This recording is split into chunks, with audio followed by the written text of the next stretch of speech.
السلام علیکم ناظرین، پروگرام قانونی بیٹھک کے ساتھ آپ کا ہوسٹ طارق راجپوت جلال آپ کی خدمت میں حاضر ہے۔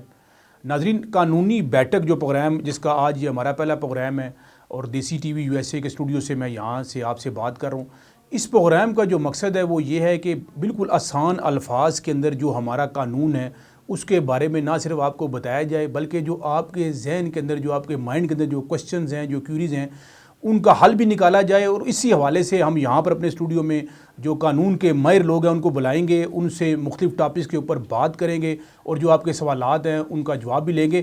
آج کے جو ہمارے اس پہلے پروگرام کے جو مہمان ہیں وہ بھی بڑے خاص ہمارے مہمان ہیں، قانون کے اوپر اپنی بڑی گرفت رکھتے ہیں، مختلف ٹی وی چینلز کے اوپر، ریڈیو کے اوپر آپ ان کو اکثر دیکھتے ہیں، لوگ ان کی رائے کا احترام بھی کرتے ہیں اور اکثر اس قانون کی اویئرنیس کے حوالے سے پاکستان کے مختلف گلی کوچوں میں، مختلف علاقوں میں جاتے بھی ہیں۔ میری مراد ملک محمد ظہیر امان ایڈوکیٹ ہائی کورٹ ہیں۔ اور آج کے ٹاپک کے بارے میں آپ کو میں بتاتا چلوں کہ آج کا جو ٹاپک ہے بڑا اہم ٹاپک ہے۔ ویسے تو اس کو ہم گارڈینشپ ایکٹ کہتے ہیں، اور اگر میں اردو میں اس کو آسان الفاظ میں آپ کو بتاؤں تو میری مراد نابالغ بچوں کی کسٹڈی کا جو قانون ہے اس کے اوپر ہم بات کریں گے ملک محمد ظہیر امان صاحب سے۔ السلام علیکم جی۔ وعلیکم السلام۔ بہت شکریہ ملک صاحب آپ کے ٹائم کا۔ جلال صاحب آپ کا شکریہ کہ آپ نے بڑے اہم موضوع پہ بولنے کا موقع فراہم کیا۔ اچھا ملک صاحب، میں اپنے ٹاپک کی طرف آؤں اور اگر میں سٹارٹ یہاں سے لوں کہ اگر والدین کی آپس میں کوئی ناچاکی ہو جاتی ہے کسی بھی حوالے سے، اور پھر خاص طور پر اگر ہم یہ دیکھیں کہ والد فوت ہو جاتا ہے تو بچوں کی جو کسٹڈی کا جو معاملہ ہے وہ درمیان میں لٹک جاتا ہے اور بچے سے سفر کرتے ہیں۔ اور آج کا ہمارا پروگرام بھی ڈیفینیٹلی اس کا یہ موضوع ہے۔ تو میں جو سٹارٹ لوں گا آپ سے وہ میں یہ لوں گا، سب سے پہلے تو آپ اس قانون کا جو مقصد ہے وہ مقصد ذرا بیان کر دیں۔ جی جلال صاحب بہت شکریہ۔ سب سے پہلے تو اس کا جو نام ہے آپ کے علم میں ہونا چاہیے، گارڈین اینڈ وارڈ ایکٹ ہے 1890۔ یہ 1890 میں یہ ایکٹ بنایا گیا برٹش راج میں، اور اس ایکٹ کا جو مقصد یہی تھا کہ جب میاں بیوی میں علیحدگی ہوتی ہے یا باپ اگر فوت ہو جاتا ہے یا ماں فوت ہو جاتی ہے تو جو مائنر بچے ہوتے ہیں، جو چھوٹے بچے ہوتے ہیں جن کو نابالغ بچے کہتے ہیں، ان کی کسٹڈی کا مسئلہ ہوتا ہے۔ خاص کر کے وہ بچے جن کے نام پراپرٹی ہوتی ہے، کوئی زمین ہے، کوئی گاڑی ہے، تو اس صورت میں یہ ایکٹ بنایا گیا کہ ان کی لکڈ آفٹر کے لیے، ان کی دیکھ بھال کے لیے، کہ جب بچہ دیکھیں بچہ جب نابالغ ہوتا ہے اسے سینس نہیں ہوتی، تو 18 سال تک تو لڑکے کی ایج رکھے گی اس کی جو بالغ ہونے کی، اور 16 سال لڑکی کی رکھے گی۔ تو اس بچے کی بھی دیکھ بھال پلس اس کی پراپرٹی کی بھی دیکھ بھال، ان دونوں چیزوں کو آفٹر کرنے کے لیے اس ایکٹ کو بنایا گیا۔ اچھا چلیں اب ہم آج ڈیفینیٹلی ہمارا جو پروگرام ہے اس کا مقصد یہ ہے لوگوں کو ایجوکیٹ کرنا، جو ہمیں دیکھیں گے اور میں ہمارے پروگرام کو سنیں گے۔ اس میں اب اس کی جو درخواست ہے اس کو دائر کرنے کا طریقہ کار، اور اگر اس کے ساتھ ساتھ میرا اور بھی سوال ہے کہ کس عدالت میں اس کو دائر کیا جائے گا؟ جی بڑا زبردست آسان الفاظ میں آپ نے پوچھا اور بڑا بہترین سوال پوچھا۔ دیکھیں جلال صاحب، جب بھی اس طرح کی صورتحال بنتی ہے، نارملی یہ ہوتا ہے کہ میاں بیوی میں علیحدگی ہو جاتی ہے یا طلاق ہو جاتی ہے بیوی کو، تو وہ بچوں کا زیادہ مسئلہ بن جاتا ہے کہ بچے کس کے پاس جائیں گے۔ تو اس صورت میں جو جس طرح فرض کریں اسلام آباد ہے تو ہم اسلام آباد میں بیٹھے ہوئے ہیں، تو جہاں کی جو سول کورٹ ہے اس کو گارڈین جج کا بھی درجہ دیا جاتا ہے۔ اس ایکٹ کے تحت اس کو گارڈین کا جج کا اس کی جو حیثیت ہو جاتی ہے۔ اب جو گارڈین جج ہوتا ہے وہ پھر اس کے پاس آپ جائیں گے، اپنی ایک فارم ملتا ہے گارڈین کا باقاعدہ، اس میں نا فارم کے اوپر بچے کا نام، آپ کا نام، جو بچے اس کی پراپرٹی جو کچھ بھی ہے وہ آپ سبمٹ کرتے ہیں اس سول کوڈ، جو سول کوڈ ہوتی ہے، لیکن اس کو گارڈین جج کا درجہ دیا جاتا ہے اس ایکٹ کے تحت۔ پھر اس کے بعد بہتر یہ ہوتا ہے کہ آپ وکیل کے تھرو جائیں۔ اگر آپ اپنی طور پہ جائیں گے تو بہت سی لیگل جو لینگویج ہے، قانونی چیزیں ہوتی ہیں، پھر آپ بھول جائیں گے، غلط کر جائیں گے، اس سے آپ کو نقصان بھی ہو سکتا ہے۔ تو بہتر یہ ہوتا ہے کہ آپ کونسل تھرو ایڈوکیٹ جائیں، اس میں یہ فائدہ ہوگا کہ آپ کی جو لیگل چیزیں ہوں گی وہ آپ کی پوری ہو جائیں گی۔ یہ سول کوڈ میں نے کہا سول کوڈ ہوتی ہے، لیکن اس کو گارڈین جج کا درجہ اس کا حیثیت بن جاتی ہے۔ اس کے بعد یہ ہوتا ہے کہ پھر وہ کیس اس کے بعد چلتا ہے اور پھر وہاں پہ وہ نوٹس جاری ہوتے ہیں۔ اگر فرض کریں کہ ماں نے کیس کیا تو اس کے باپ کو نوٹس جائیں گے، اور اس طریقے سے پورا پروسیجر جو ہے کورٹ میں چلتا ہے۔ اچھا ملک صاحب، میں ایک بات یہاں پر پوچھنا چاہوں گا، ڈیفینیٹلی بچہ جو ہے وہ نابالغ ہے، اب اس نے اگر کیس دائر کرنا ہے تو اس کے بیاف کے اوپر کون کون افراد جو ہیں وہ کیس دائر کر سکتے ہیں، یہ تھوڑا ڈیفائن کر دیجیے گا کائنڈلی۔ آپ بچے کی گارڈینشپ کی بات کر رہے ہیں یا مطلب بچے کی گارڈینشپ کے لیے؟ دیکھیں اس میں یہ ہے کہ اس کا جو سیکشن ہے آپ نے یہ بھی بڑا اہم سوال کر دیا۔ اسی ایکٹ کا جو سیکشن 8 ہے وہ کہتا ہے جی کہ کون جو ہے وہ نابالغ بچے کی کسٹڈی لے سکتا ہے۔ اس میں سب سے پہلے تو ماں باپ ہیں، اس کے جو قریبی رشتہ دار ہیں، جو اس کے فرض کریں اس کے گرینڈ مدر ہیں، گرینڈ فادر ہیں، نانی نانا ہیں، یا اس کے قریبی کوئی اور رشتہ دار ہو گئے، پھر دوست اس کے جو والد کے دوست ہو گئے، فرینڈس میں بھی ہو سکتا ہے کوئی، اور اس کے بعد کلیکٹر جو ہے، جو آپ کے ضلع کا کلیکٹر ہوتا ہے وہ بھی کر سکتا ہے. لیکن اس میں شو کرنا ہے کہ آپ کا بچے کے ساتھ تعلق کیا ہے اور اس کا انٹرسٹ کیا ہے آپ کا. لیکن کوئی بھی اپلیکیشن دے سکتے، لیکن ثابت کرنا پڑے گا آپ کو. اچھا، کیونکہ آپ نے یہ ڈیفائن کر دیا جو میں نے آپ کی چیزوں سے، کیونکہ جو ہمیں دیکھنے والے افراد ہیں ان کے لیے، کہ جو بچے کی گارڈین لینا چاہتے ہیں وہ کیس وہ بھی دائر کر سکتے ہیں، اپلیکیشن وہ دے سکتے ہیں، وہاں پر دے سکتے ہیں. اچھا، اس کے بعد جو سب سے اہم جو سوال ہے، اور اکثر یہ پوچھا بھی جاتا ہے ہم سے، اور بینگ اے لائر آپ سے بھی لوگ یہ پوچھتے ہوں گے، عام جو پبلک ہے، کہ جو عدالت کا اختیار سماعت ہے، اختیار سماعت جو جورسڈکشن ہے، اس سے کیا مراد لیں گے؟ دیکھیں، اس میں سیکشن 9 ہے اس کا، جو کورٹ کی جورسڈکشن ہے.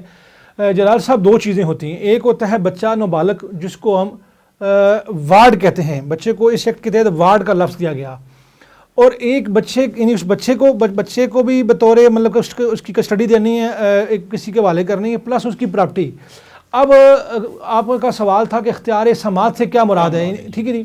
اس میں میں مثال دے رہا ہوں کہ بچہ اسلام آباد میں رہ رہا ہے اور اس کی پراپرٹی گجرانوالہ میں ہے.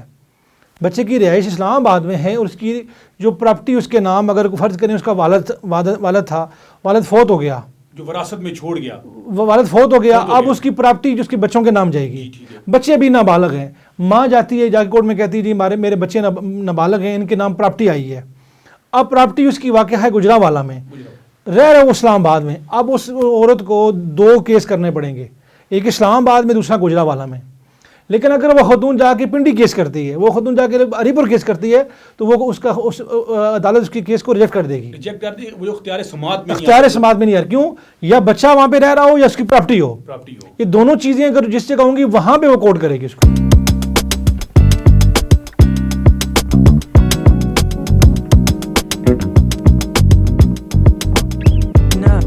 کوٹ کرے گی. اچھا ملک صاحب، کیونکہ اس میں جو میں نے سمجھا، جس طرح آپ نے وارڈ کے حوالے سے بات کی اور پلس آپ نے پراپرٹی کے حوالے سے بات کی، جہاں پر وہ ریزائڈ ہوگا ایک کیس وہاں پر ہوگا، اور جہاں پر پراپرٹی ہوگی ایک کیس وہاں پر ہوگا. اختیار سماعت سے یہ مراد ہے. اچھا، پھر جب کیس دائر ہو گیا، جس طرح آپ نے کہا کہ جو گارڈین جج ہے اس کے پاس ہم نے کیس دائر کر دیا، اپلیکیشن ہوگی تھرو کونسل، جس طرح آپ نے فرمایا تھرو کونسل. اچھا، اس کے بعد جو شہادت ہے، شہادت ریکارڈ کرنے کا یہ کیا طریقہ کار ہوگا؟ دیکھیں، اس میں ملک صاحب، اپنا جلال صاحب، یہ ہوگا کہ جو بھی اس کی کریں کہ اس کی پراپرٹی کے حوالے سے، یا دیکھیں جو گارڈین لے رہا ہے اس نے ثابت کرنا ہے کہ اس کا تعلق کیا ہے، بچے کا نام کیا ہے، اس کے لیے بے فارم، پلس اس کے والد کا ڈیتھ سرٹیفکیٹ، یعنی جتنی چیزیں اس سے متعلقہ ہیں، کوئی زمین سے متعلقہ کوئی ڈاکومنٹس ہیں، یا فرض کریں مثلا جیسے میں نے کہا کہ والد فوت ہو گیا، اس کا ڈیتھ سرٹیفکیٹ چاہیے ہوگا، اور یہ ثابت کرنا ہے کہ یہ جو علی ہے واقعی اس کا بچہ تھا. ٹھیک ہے جی. اس کے لیے بے فارم یا نادرہ کا سرٹیفکیٹ یا FRC ہوتی ہے. اور مزید جو زمین سے متعلقہ ڈاکومنٹس ہوں گے وہ باقاعدہ کورٹ میں جمع ہوں گے، اوریجنل بھی دے سکتے ہیں، کاپیاں بھی دے سکتے ہیں، اور وہاں پہ بیان الفی جمع ہوگا. اس کے بعد وہ تمام اس کا ریکارڈ ساتھ لاف ہو جائے گا، اور کورٹ اس کو دیکھتے ہوئے پھر گارڈینشپ سرٹیفکیٹ جاری کر دے گی. لیکن اس سے پہلے جو ہے وہ ڈیفینیٹلی جو گارڈین مقرر کرتے وقت عدالت جو ہے وہ کن نکات کو مد نظر رکھے گی؟ یہ بڑا آپ نے سوال کر دیا. دیکھیں، نارملی یہ ہوتا ہے کہ لوگ سمجھتے ہیں کہ جی جس طرح میاں بیوی میں علیحدگی ہو جاتی ہے تو ماں سمجھتی ہے کہ بچے چھوٹے ہیں، بچے مجھے مل جائیں گے، یعنی یا باپ کہتا ہے جی کہ میں تو بس مرد ہوں، مجھے بچے مل جائیں گے. دیکھیں، کورٹ نے کیا دیکھنا ہے. اب یہ جو بچہ دودھ پینے والا ہے وہ تو لیگلی قانون کے حوالے سے تو وہ تو ماں کے پاس رہے گا. جو بچہ بھی شیر خوار ہے، جو بھی دودھ پی رہا ہے، چھوٹا بچہ ہے، بہت چھوٹا ہے، یعنی 2-2.5 سال کا ہے، اس کے اندر ہے. لیکن اس سے بڑے جو بچے ہیں اس کے لیے عدالت نے کیا دیکھنا ہے؟ سب سے پہلے تو دیکھنا ہے عدالت نے اس کا ریلیجن کیا ہے، مذہب کیا ہے، اس کا مسلک کیا ہے. اس کے بعد اس کا جو گھر کا جو بندہ گارڈینشپ لینے آیا ہے اس کا کریکٹر کیسا ہے، یعنی ویلفیئر آف دا مائنر، بچے کی فلاح و بہبود بہتر کون کر سکتا ہے. ماں کہہ رہی جی میں کر سکتی ہوں، باپ کہتا ہے میں کر سکتا ہوں، دونوں کھڑے ہیں کورٹ میں. ماں کہتی ہے جی میں اس کو بہتر پڑھا سکتی ہوں، باپ کہتا ہے میں بہتر پڑھا سکتا ہوں. لیکن انہوں نے چیزیں ثابت کرنی ہے تھرو ایویڈنس، اور فیصلہ کورٹ نے کرنا ہے. اس کا یعنی ماں کا مسلک فرض کہ لیتے شیعہ ہے، باپ کہتا ہے میں تو میرا سنی ہے، یا میں کرسچن ہے تو وہ مسلمان ہے. یعنی عدالت نے اس کے مذہب سے لے کر اس کی تمام چیزیں، اس کی پراپرٹی کو کون دیکھ سکتا ہے. مثال کے طور پر ماں کا کریکٹر بہت بڑا ہے، باپ نے ثابت کر لیا جی کہ یہ تو جی شراب پیتی ہے، یہ تو مطلب نشہ کرتی ہے، بچہ میرا اگر وہاں پہ رہے گا تو بچہ میرا خراب ہو جائے گا. اب کورٹ نے دیکھنا ہے کہ اس کا جو بہتر جو ویلفیئر کون کر سکتا ہے، لیکن تمام چیزیں جو میں نے بولی ہیں اس کی مذہب کے حوالے سے، اس کا مسلک ہو گیا، اس کا رہن سہن بہتر کون کر سکتا ہے، اس کے بعد کورٹ جا کے اس کی اور ویلفیئر بہتر کون کر سکتا ہے۔ اچھا، یہ حقیقی رشتوں کے علاوہ بھی جو ہے وہ گارڈین شپ کسی کو اوارڈ کی جا سکتی ہے؟ بالکل کی جا سکتی ہے، اس میں کوئی رشتہ داروں، اگر رشتہ دار کو نہیں ہے تو دوستوں میں آ سکتا ہے، اگر دوست نہیں ہے تو کورٹ کسی کو بھی، اگر کوئی بھی نہیں ہے، کوئی رشتہ دار بھی نہیں ہے، کوئی بندہ بھی نہیں ہے، تو کورٹ کسی کو بھی، کسی سرکاری نمائندے کو بھی یا کسی عام پرسن کو بھی، کسی پرائیویٹ پرسن کو بھی بطور گارڈین اس کو گارڈین شپ دے سکتی ہے۔ اچھا مولانا صاحب، آخر میں جو سوال ہے میں یہ کرنا چاہوں گا، گارڈین شپ اوارڈ کر دی گئی، جو شخص ہے اس کو نامزد کر دیا گیا کورٹ کی طرف سے، لیکن آفٹر کچھ ٹائم اگر کوئی ایسی چیز ہوتی ہے کہ جس سے بچہ سیٹسفائیڈ نہیں ہے، دین وہ کیا کرے گا؟ دیکھیں یہ بڑا اہم سوال ہے کہ اگر جب بھی گارڈین شپ سرٹیفکیٹ جاری ہوتا ہے تو گارڈین شپ آرڈر میں، اس آخری آرڈر میں مینشن ہوتا ہے کہ یہ جو گارڈین مقرر ہوا ہے شخص، یہ اس رول کے،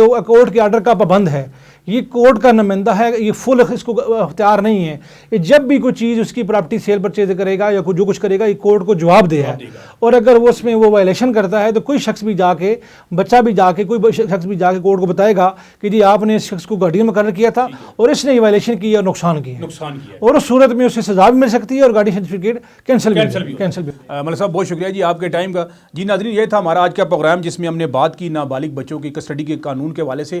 آخر میں یہ کہنا چاہوں گا کہ یہ جو پروگرام ہے یہ آپ لوگوں کے لیے، آپ کے فیڈ بیک کا ہمیں انتظار رہے گا۔ آپ تھرو کمنٹس ہم سے پوچھ بھی سکتے ہیں، سوال بھی کر سکتے ہیں، کوئی ایسا ٹاپک جس پہ آپ چاہتے ہیں کہ ہم بات کریں اس کے حوالے سے ہمیں بتا سکتے ہیں۔ اپنا خیال رکھیے گا، اجازت دیجیے گا، اللہ نگہبان۔